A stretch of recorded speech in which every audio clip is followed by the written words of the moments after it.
Why don't you have one of those little boards in there? Because everybody else's church I go to, I say, go back to the church you came from.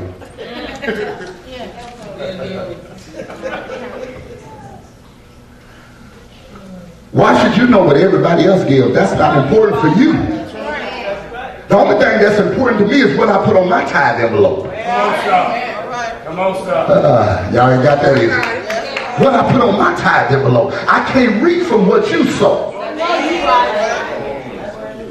Huh? Y'all don't want me to preach, do you? I can't read from what you sow. But it hurts me to see you stay in the same place. And God has given us a systematic way of getting to the place that we need to get to. He don't want us here struggling, robbing Peter to pay Paul. But what can he? Y'all know the parable of the talent. Why did he give one 5? Why did he give one 2? And why did he give one 1? Because he knew the condition of their hearts. Yes, Lord. Why did he call 5 wise and 5 foolish? Because the wise gonna carry what's necessary to get the job done. The foolish always gonna have an excuse.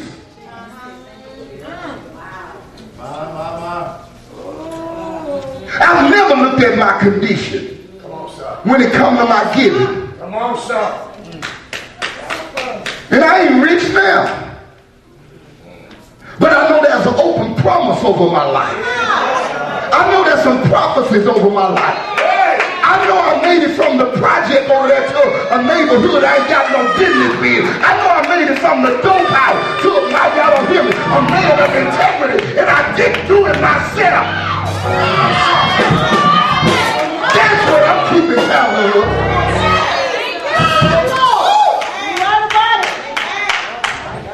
God want to do something, and we are holding him back because God trying to break something through us. But he said, Jones, I can't bring it through them because I can't trust him now. You got to know how to love God when you're abased and love God when you're abounded. You got to know how to be unchangeable. If you got the Spirit of God, you're going to walk in the anointing of Isaac. I don't care what nobody else going through. I don't care what nobody else doing. I'm going to keep on sowing because God can bless me in the heart.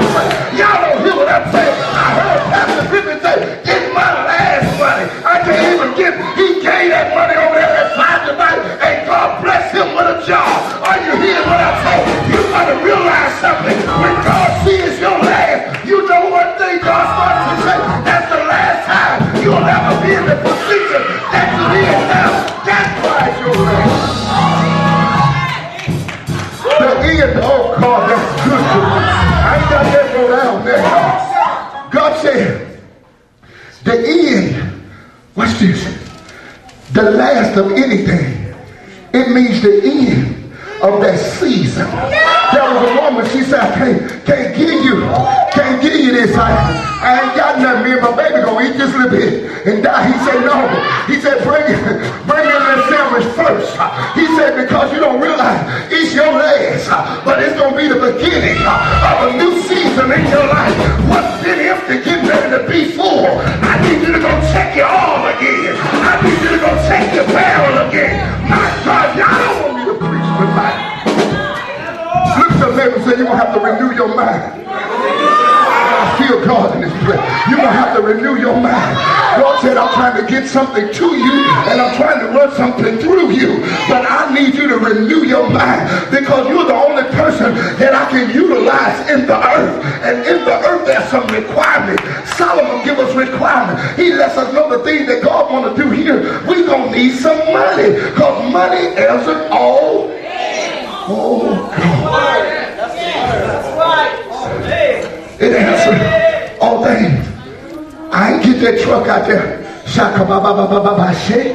had to pay.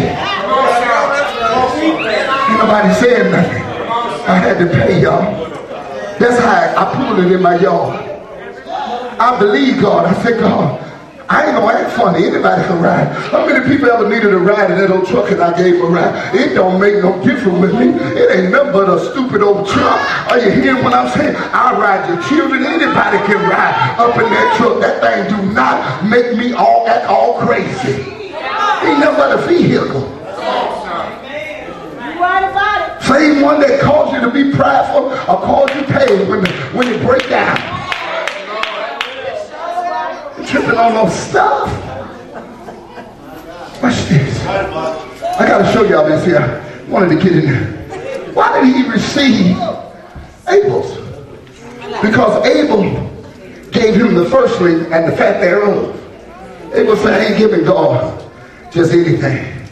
He went through there and he said, you good, but you ain't plump enough. You all right, you close, but no, that ain't what God required. Now I think this is it. I think this is it right here. And he brought God his best. And God said, I respect you. I respect you and your offering. Now theologians say there was fruit on the tree. But Cain took the fruit of the tree and he put it in his baskets for market. And there was other fruit. He took that for his household. And there was some bruised fruit that had fell and hit the ground. And he picked that up. And he put that in the God's offering. Here you go. The theologians say they called it the fruit of the ground because many of them said it fell in it hit the ground. I don't want to give God nothing damaged. I don't want to give them all more than I would give God. When I get sick in my body, the all can't help me.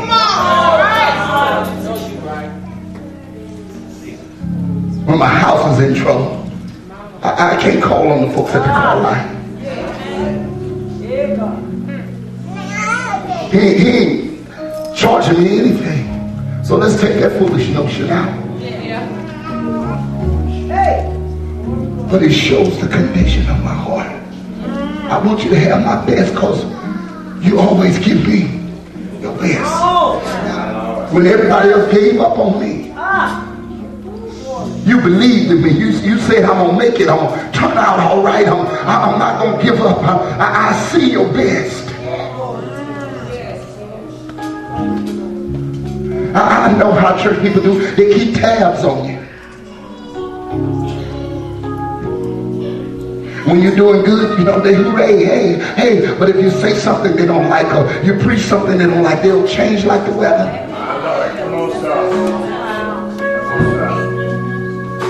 But we got to learn how to eat the whole squirrel. And God said, this is the season, John, that I need you to sound the alarm because there are some people in here that heart is going to get right because I'm getting ready to break through. I'm getting ready to break something through. There are some folks in here that's getting ready to outlive other folks. You can work yourself to death. But God said, I'm going to make it easy for some of these people up in here. Y'all don't hear what I'm saying. You can work 3 or 4 jobs and wind up sick in your back, bent over, paralyzed in the back. They hardly do this. And then God said, I'm getting ready to break something through you. I'm getting ready to cause you to give birth to destiny, give birth to pride, and give birth to a future. I'm getting ready to do something you ain't never done in nobody. You sitting around talking about joy. Some of y'all get ready to preach in places I'll never get to go in my life. God will never do more for you if I could just get you to grab a hold to what I'm saying in this time. I gotta go home, y'all. I gotta go home. I'm almost to get teary-eyed. I'm trying to hold it back. But I gotta show you a few more principles, and I'm going home. Look at your neighbor, and grab your neighbor by the hand. Tell your neighbor we're getting ready to get some things right. We can't afford to be rejected in this hour. I'm getting ready to trust God. I'm getting ready to trust God. God talking to people in here right now. You got to trust him right now. I'm getting ready to trust God. It don't look good for me right now, but I'm getting ready to trust God. Because see, God, y'all don't hear me. He might not be working in my present for me like I want to, but he's awesome in my future. And what I'm